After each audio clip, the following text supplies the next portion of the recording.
स्वागतम सुस्वागतम बंधु हैप्पी न्यू ईयर 25 मसीहा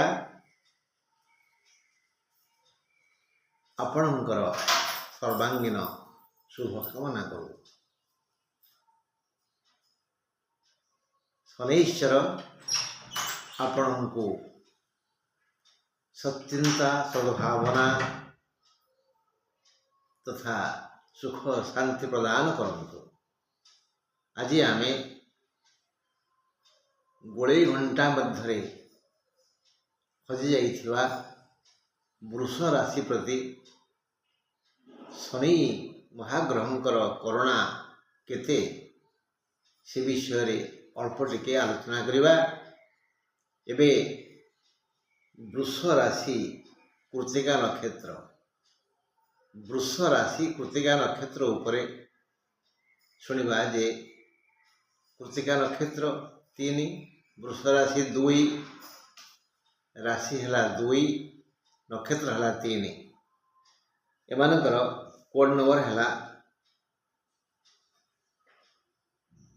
6 कोड नंबर है 6 फल बहुत बढ़िया। वृष राशि कृत्तिका नक्षत्र शनिकर करुणा आदौ बंद हवानी बढ़िया फल देवे। से कौन देवे ना उच्चकोटर सम्मान देवे राजपूजा उच्चकोटर सम्मान आउ धन जन गोप लक्ष्मी वृद्धि हेबार सुसंकेत सुख भ्रमण राज सम्मान इत्यादि इत्यादि। एबे मुखानुमुख आलोचना करिबा।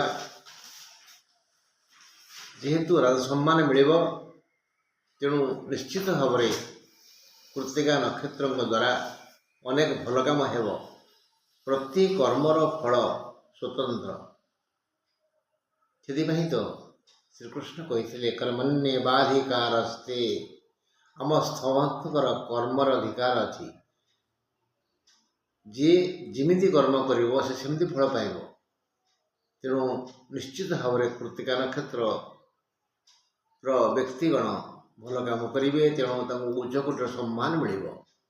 तेणु जदि सेमाने केबे कुआडे भ्रमण ने जिबे आग डाहाण पाद पकई गले बहुत भल आग बाम पाद पकई गले टिके भल हबनी अशुभ हेबो। सुख शुभ भ्रमण योग अच्छी ये भ्रमण आरंभ में आग डाहाण पाद पकईले भल जोठी जेपरी थिले भी उच्च कोटर सम्मान अवश्य मिलिबो। धन जन गोपलक्ष्मी यश कीर्ति तुमर छाया परी तुमको अनुगमन करेंगे। ये समस्त सुख पाई भूली जीवेनि जे शनि करुणार या होउची। तेणु जितेबले जोठी थिबे टिके शनि के स्मरण करेंगे। ओं सं शनैश्चराय नमः जपिबे ओं सं शनैश्चराय नमः जपिबे। एबे देखिबा वृष राशि रूढ़ी नक्षत्र नक्षत्र 4 राशि 2 तेणु कोड नंबर 7 भल कथा नुह जंत्रणा मृत्युवत पीड़ा किंतु सम्मान भी अच्छी राजपूजा कृष्ण करे कृष्ण कहती जे जिमती कर्म करिवो ताकू मु ठीक से फल देवी। ये कथाटी अच्छी कष्ट कले कृष्ण मिले। आपण को जीवन संग्राम करने को पड़ो कठिन परिश्रम करेंगे बुली बुली थकी जीवे पाद बसैब देह हाथ दरज हो तथापि आपण शांति पाइबे।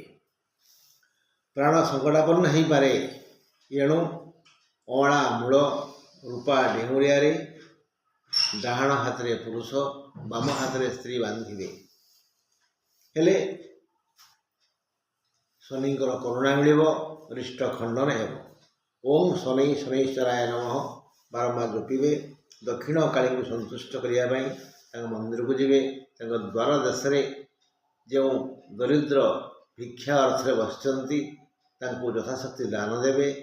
जदि पारिबे तो कला षंढ को टे अरुआ चाउल खुआईदेवे आपंकर मंगल हेब। हेले ଆପଣଙ୍କୁ ଯଶ କୀର୍ତ୍ତି ଧନ ରାଜସମାନ ସବୁକିଛି ମିଳିବ। ଆଉ ସୁଖ ଭ୍ରମଣ ବି ହେବ।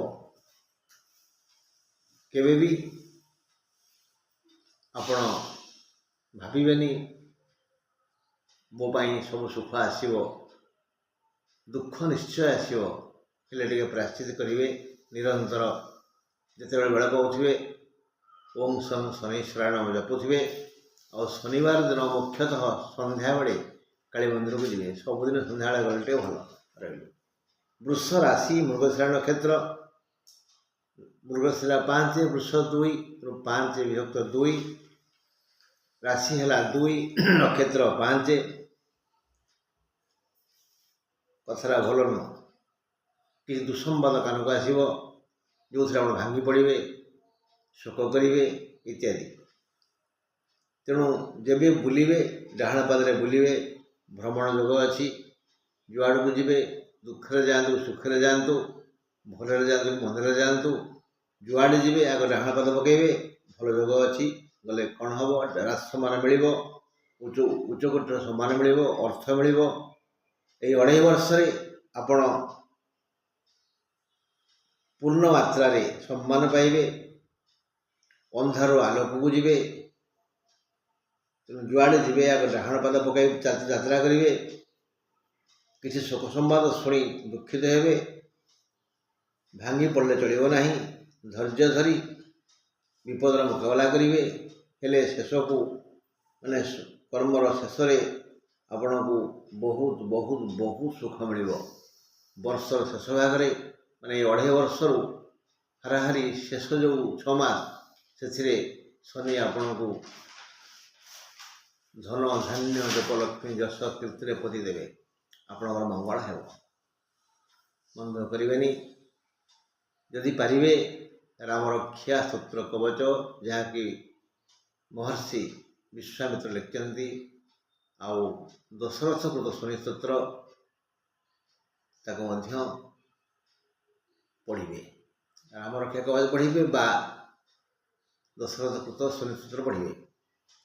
ଭଲ ହେବ। ରହିଲି, ନମସ୍କାର।